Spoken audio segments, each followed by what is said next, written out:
Is this Dr. Jeremy? Yeah, this is Arun. Yes. Hi.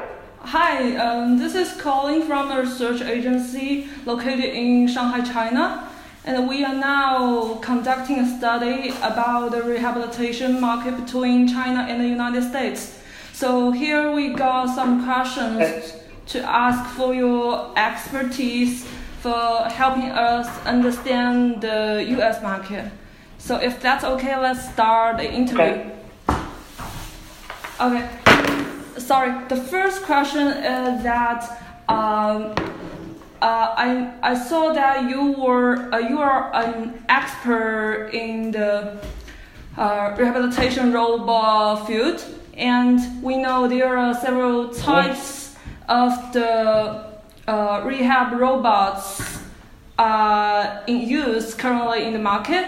So, which one do you think is the best in terms of like patient outcomes or like user experience? It depends on the question and the population. So different robots are used for different conditions. Specifically, if you're looking for inpatient or outpatient or home use, then different robots are useful. Similarly, there are some robots are for people who cannot walk, and there are some robots are for people who walk but don't walk very well. So again, one robot cannot really solve all the problems. If you want to have a really good rehabilitation setup, you probably need a package of technology. Yeah, understand. But for example, let's say those robots used in the rehab hospital. Yeah, you might be like the early stage. Currently. Yeah, you say. Yeah, so currently only 3 robotic techniques are commonly used in the rehab hospital. If you want a treadmill-based robot, people buy the Locomat, which has been in the market for 2 decades. Yeah. If you want overground robotics, the Exo by Exobionics and Indigo by Parker Hannifin are the 2 commercially available robots, more easier to use in a clinical setting. Okay, you have mentioned. And the Exo is the only one approved for stroke. Sorry, I can't hear clearly. Could you repeat it again? I said the Exo is the only one approved for stroke. Okay. So you have mentioned Locomat and the Bionex, and another one is called. Sorry? Locomat is treadmill-based. The Locomat is in the treadmill. It's a treadmill-based robot. Yeah, German, you say, right? The Exobionics is yes, it's for stroke patients. And the Parker Hannifin device called Indigo. Indigo. That's for people with spinal cord injury. Okay, could you please spell the name of Indigo? Yes, I-N. Yeah. D-E-G-O. Okay, thank you. And have you heard a system called Karen?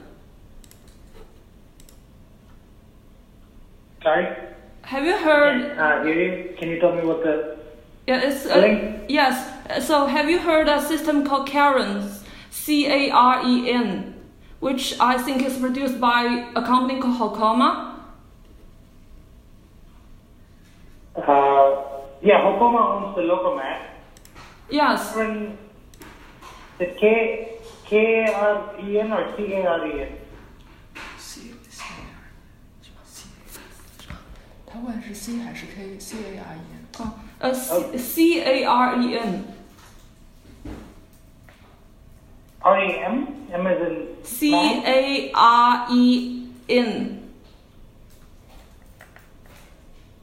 No, by Hokoma? I guess, or its partner.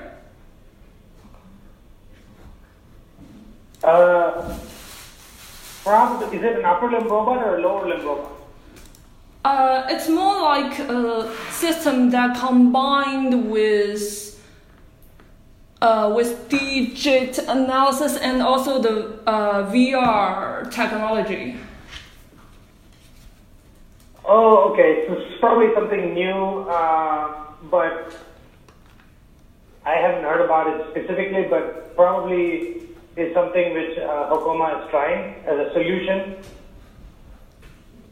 Okay, It must be a new thing. Yeah, I find the company name called Motec Force. Do you know that? Motec Force Link. Oh, yeah. So, yes, I know them. Yeah. Yeah, so if... That's a treadmill-based robot, I think. So did you have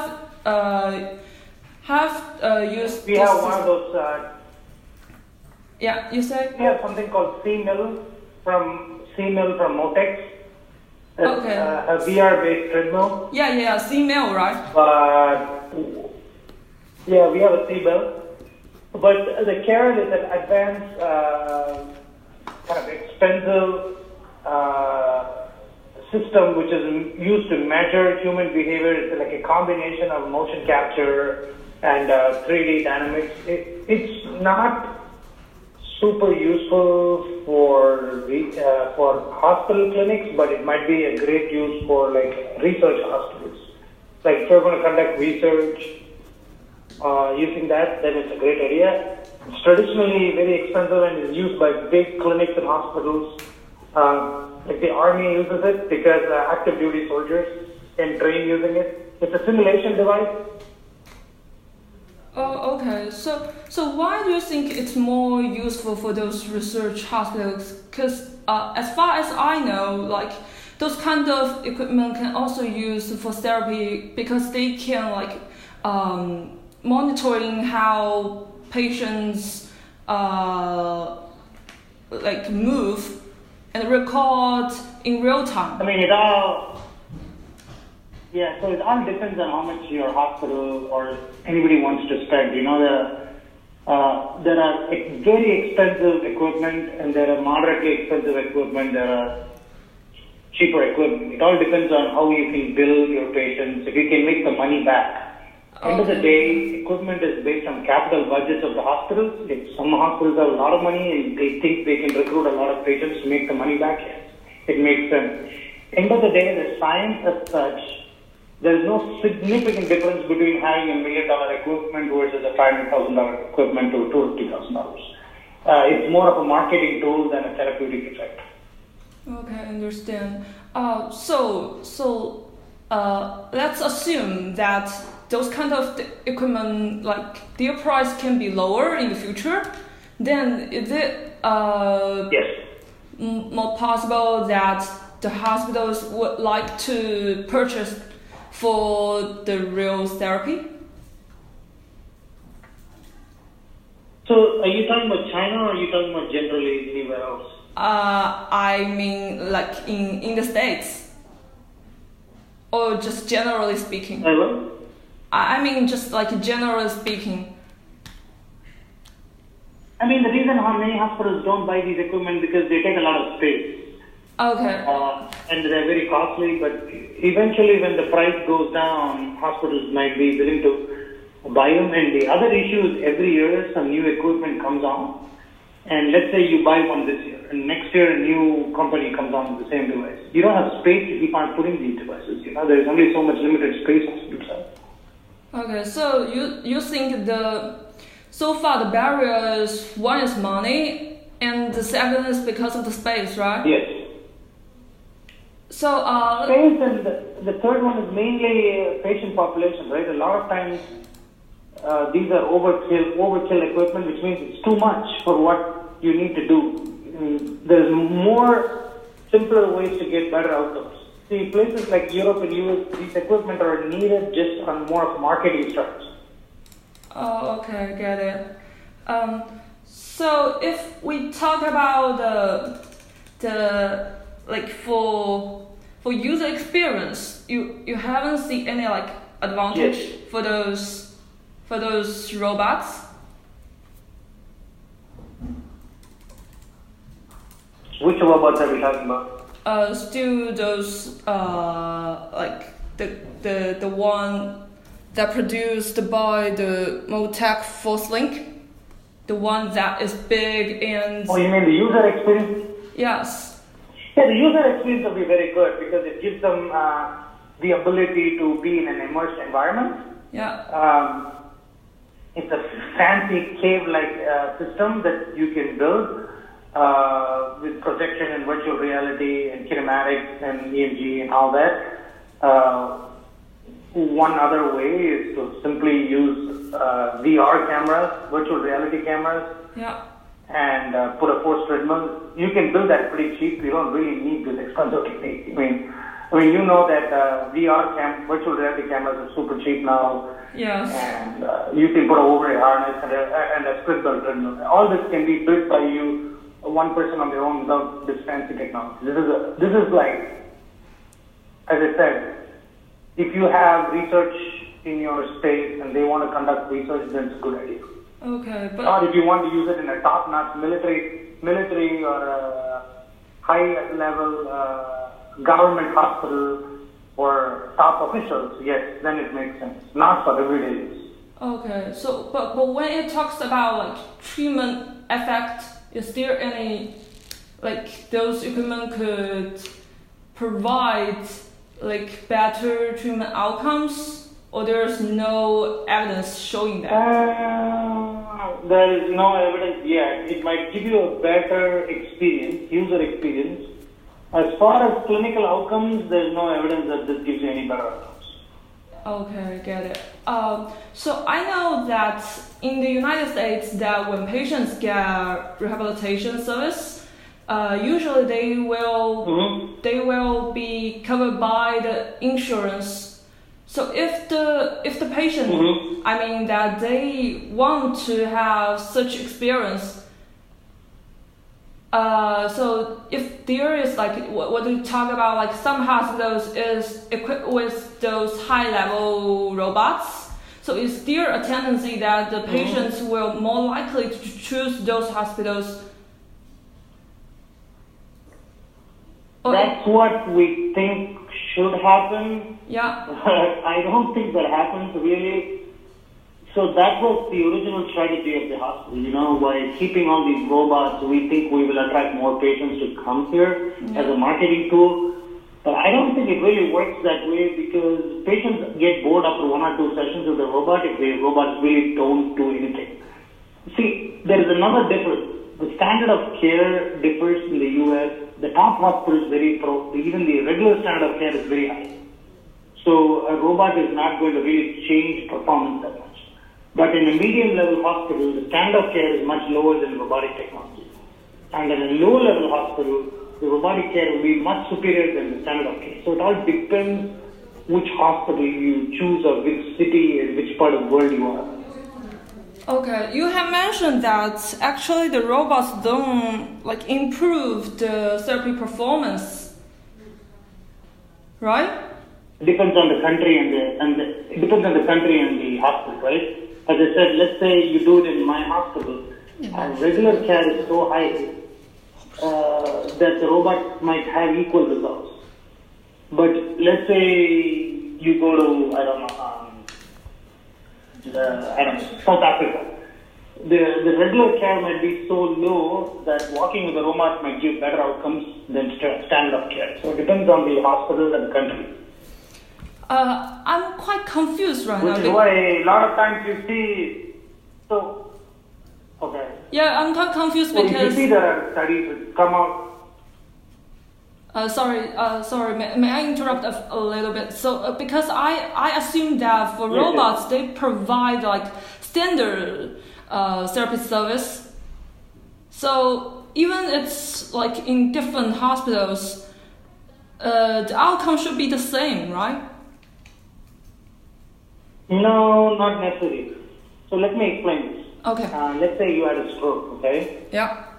In my hospital after stroke, you get treadmill training, you get functional electrical stimulation, you get locomat, you get swimming, and you get exercise equipment. Okay, you get 5 different types of therapy. That is the standard of care in my hospital. Yeah. So if you compare standard of care and walking with the robot might be equal to the standard of care, even though the robot is good.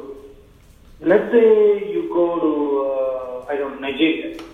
In Nigeria, the standard of care for somebody with stroke might be just lying down in the bed. Then, when you compare it with the robot, where somebody is walking with the robot will be superior than just lying down in bed in Nigeria. So that's why you get publications sometimes from Europe or even the US or other parts of the world where the robot shows to be superior than standard of care, because standard of care is different across the world. There is no set standard. What is standard of care in my hospital is different from standard of care in Tennessee, it's different in Miami, it's different in Hong Kong, it's different in China, it's different in Japan. So that's why the results are not consistent. Okay, so let's talk about your hospital, the Shirley Ryan Ability Lab, right? Mm-hmm. Yes, I know that it is ranked the #1 rehabilitation hospital in the States. So, will you have say that even we don't apply the robots in the hospital because we have already provide like different types of therapy and with quite better service.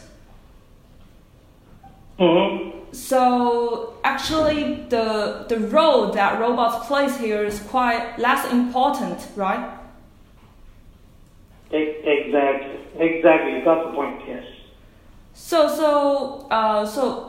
if the standard of care is very high, the current robots don't show superiority. If the standard of care is very low, then the robots show up as superior.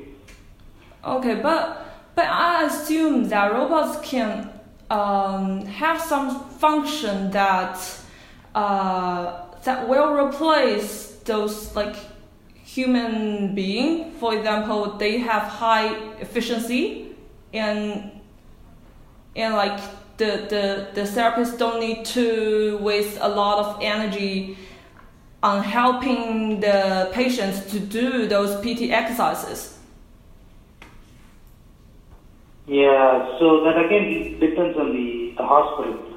So in our hospital, the therapists see only one patient at a time and they don't get fatigued that much.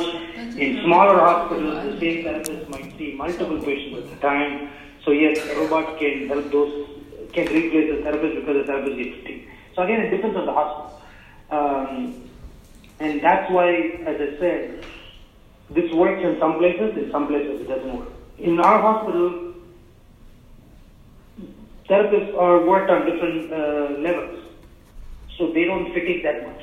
But in other hospitals, they. And then again, a lot of the current treadmill overground robots are not still very eloquent in the controller and the hardware. So they still need two therapists to hold on to them. So it's still a lot of work. They're not like easy to use. They're still not very user-friendly. Oh, okay, but for robots, they also have some advantage on like safety or accuracy, or like they will have those data that capture in the systems, which might help the therapist to make like better plans for the patients, right? You're right. See, a lot of this, in theory, makes a lot of sense. But in practical situations, the robots are still about, at least in compared to our hospital, they're about still a few years from being better than standard of care. They're slightly backward. That's because they're very new. They still need a few years to mature. That's what I would say. Because I do a lot of robotics research, and I love robots, but they still need they need a couple of years before they outperform standard of care. Okay. At least in our hospital. Okay. So you mentioned that they need several years. How would you say, like, how many years will it take that the robots could outperform the care program? A couple of years. Maybe 10 years? No, another 2 to 5 years. Okay, 2 to 5 years. So currently, if we talk about those robots that are commonly used, for example, like Locomat, and also like the Bioness, and also like the Indigo you have mentioned. So these are very like popular among the patients, that they are more likely or volunteer to have those robotic treatment. I think initially there's a lot of excitement with new technology. See, not all technologies are useful for all patients. Some technologies are useful for some patients, some are not. So when you have a hospital, you got to write all this part of the clinical practice guidelines. That means you have to teach your therapist what devices to use for which patients, what devices not to use for which patients. That comes with experience over time, and that needs to basically, you need to collaborate with research and institutions and learn on this. Once you learn it, it's kind of easy to understand who can use it and who cannot use it. There's no one straightforward answer. It's basically you have to learn it over time. Okay. So you have said that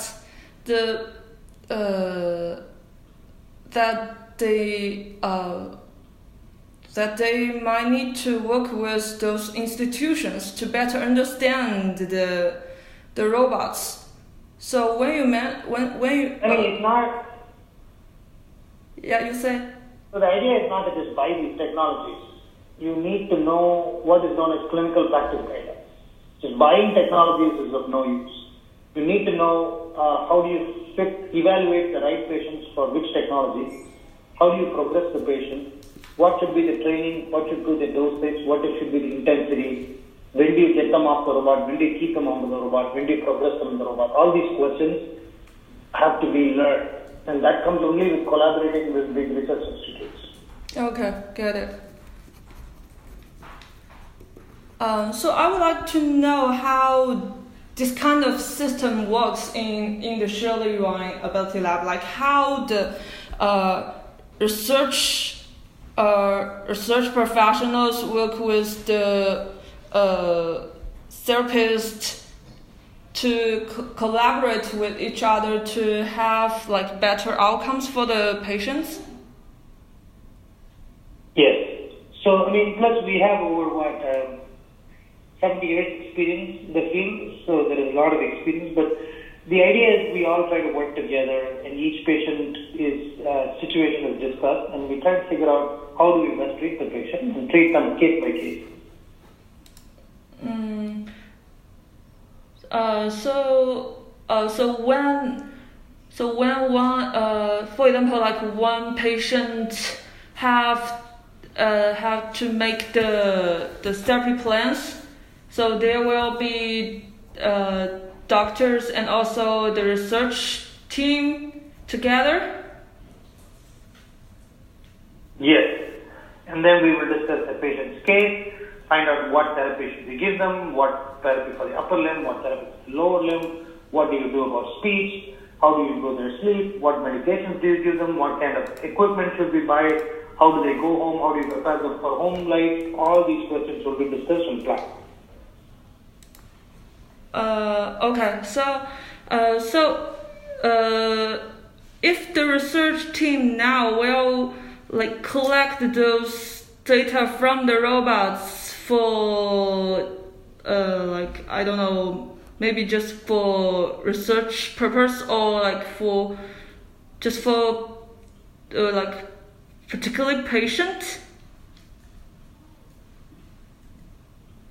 Yeah, you can use them in research and in clinical work also. You can use the data based on both cases.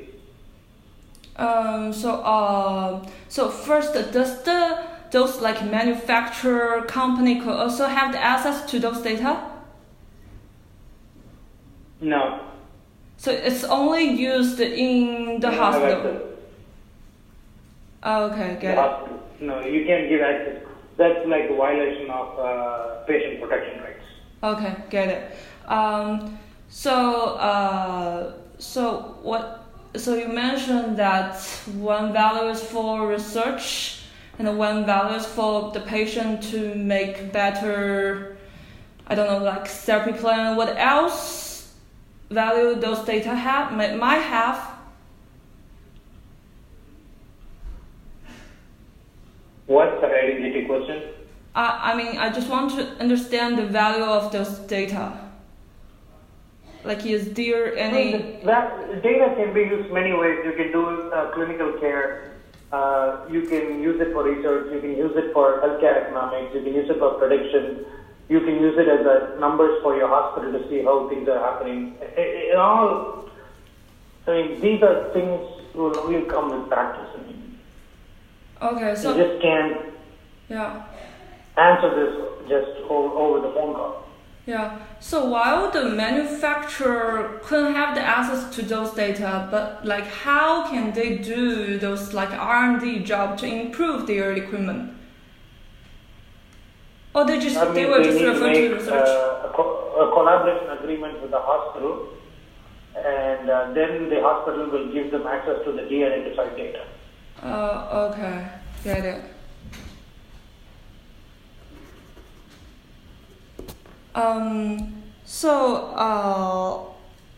Just let's imagine that. What do you think what will be the most like awesome robots in the future? If like how it will turn to be? If we want it, something which interacts with the human properly, needs to interact with the human, understand the needs of the human in terms of impairments and kind of something which adapts in real time. A real-time adaptation robot would be the best. When you talk about the interactions, do you mean that we might need to combine some like AI technology with the rehab robots? Yes, absolutely. Is there any research currently focused on this topic? Yeah, there's a lot of AI research going on. Many companies and groups are working on it. But is there like any pilot robots has been produced yet? I unfortunately cannot release that information because we have NDAs with this company. Okay, I understand. But there is the plan, right? Yes, that is absolutely plans for that. Okay, so if we combine the AI technology, when you say those interactions, I just want to know how it performs in the real like therapy sessions with the patients. Is it like they will? It helps still on the PT, or it will turn on some, I don't know. Might have some also on ST. Sorry, what?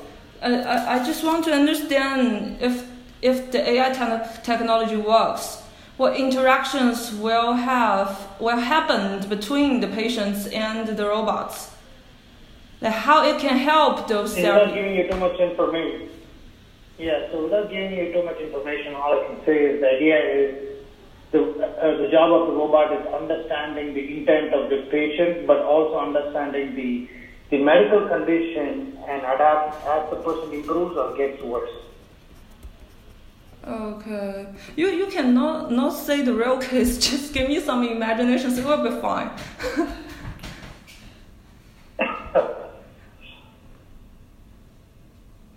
It gets very tricky, nowadays.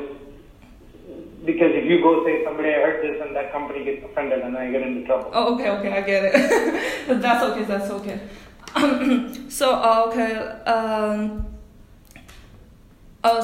Then I have some question about the Shirley Ryan Ability Lab. So the patients for this hospital, I assume that there are different types. Like you have mentioned that there are stroke patients, brain injury patients, and what are the majority of the patients? What are their disease? Stroke, spinal cord injury, Parkinson's, multiple sclerosis, children, orthopedic conditions, cancer, cardiac conditions, things like that. So it just combined all, like I can see like all different types of the patients, right?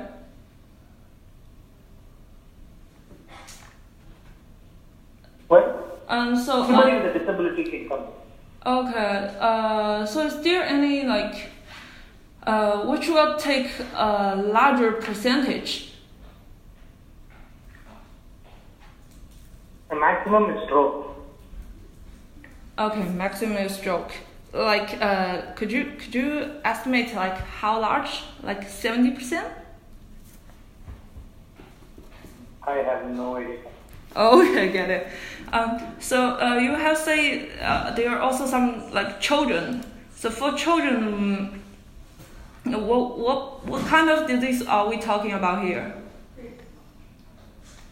We're talking about cerebral palsy, spinal muscular atrophy, Down syndrome, post polio, things like that.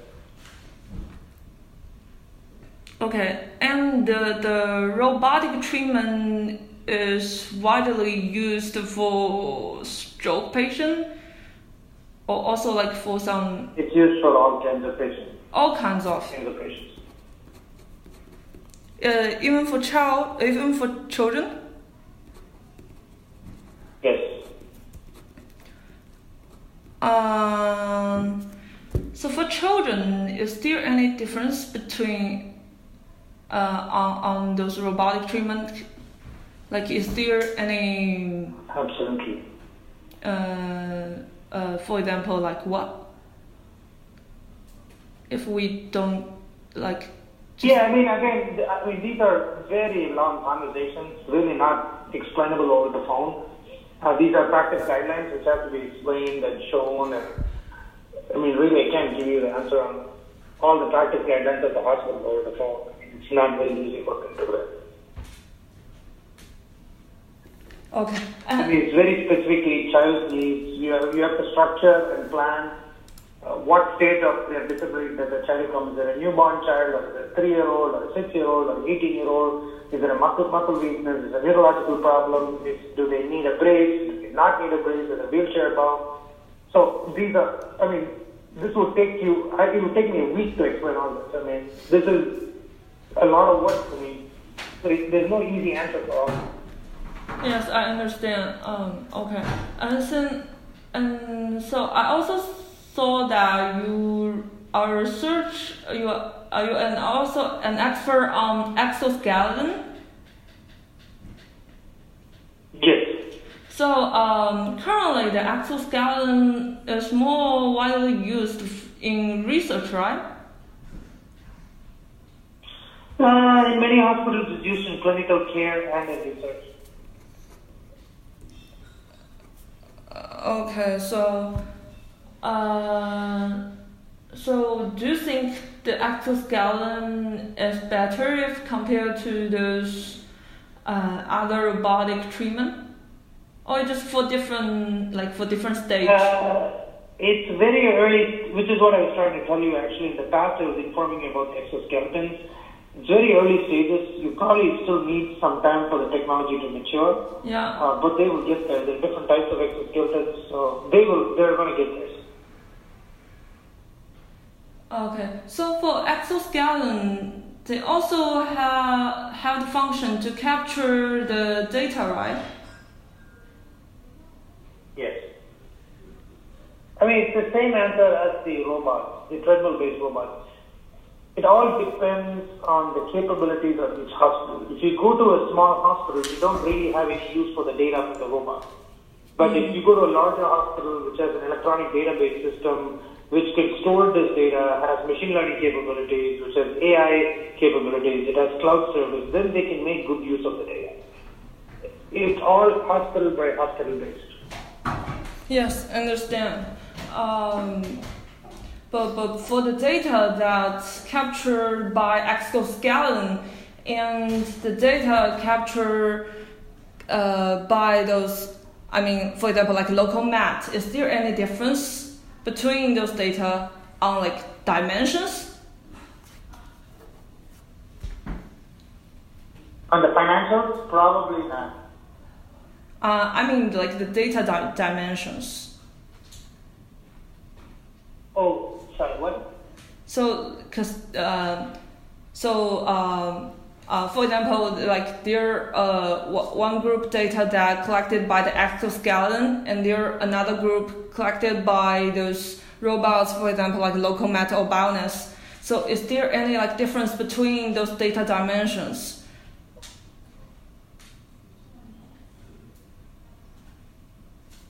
I mean, the resolution of this data collection is not that clear cut as you think it's going to be. Giving somebody data out of these technologies is only useful if you see there is a significant financial or clinical gain from it. A lot of hospitals don't have the time and the effort or the money to mine this data to make any kind of clinical use. They just use these technologies because, unfortunately, you have to have some technology, otherwise nobody's going to come to your hospital. Okay, so on research perspective, like what data dimension you think is the most important that we need to... I think that's a very big question, depending on the type of research you're doing. I mean, if you're doing kinematics, biomechanics research, you need IMU data, you need force data, you need pressure data. If you're doing clinical outcome measures, none of this data matters. If you're doing brain-machine interface data, then some of it matters. I mean, it all depends on what kind of research you want to do. 那怎么讲？问问他那个供应链的事情，就是哪些东西是分包出去做的？ Okay. So, doctor, do you know, like, for building one robots, like the manufacturer will it outsource some parts or some modules to another manufacturer for producing?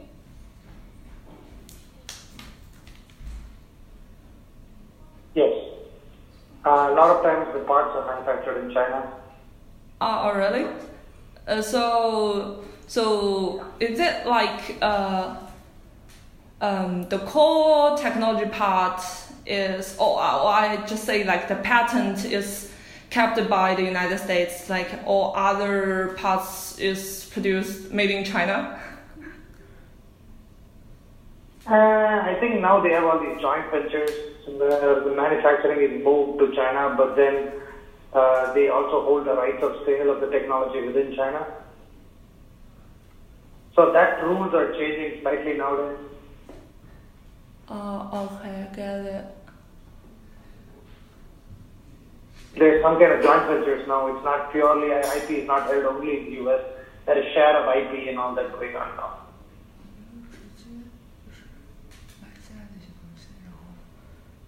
So is it like the US company have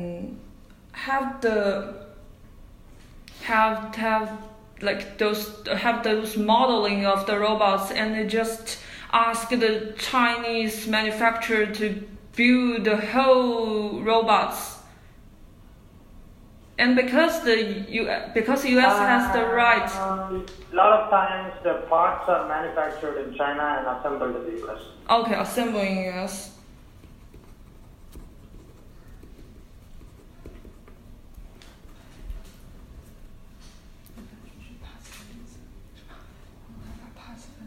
Could you please categorize those parts, if possible? Like what kind of parts usually? Oh, again, that's not a phone call. There are so many different companies, so many products. Yeah, I know. But what are the most? Sorry, you said? I mean, simply the motors are most of the times manufactured not by China. It comes from Maxon. Traditionally, that's a Swiss company, but a lot of the assembly parts, the hardware is what is done in China. Okay, you say a Swiss company called Maxon? Yeah, Maxon Motors is in Zurich, Switzerland. Could you please help to spell it? Maxon. Okay, thank you. Oh, okay, get it.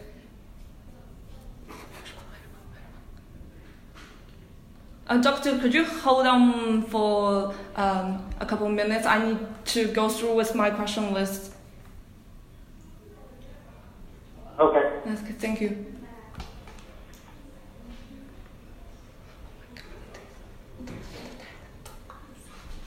哎，氧化有心态的吗？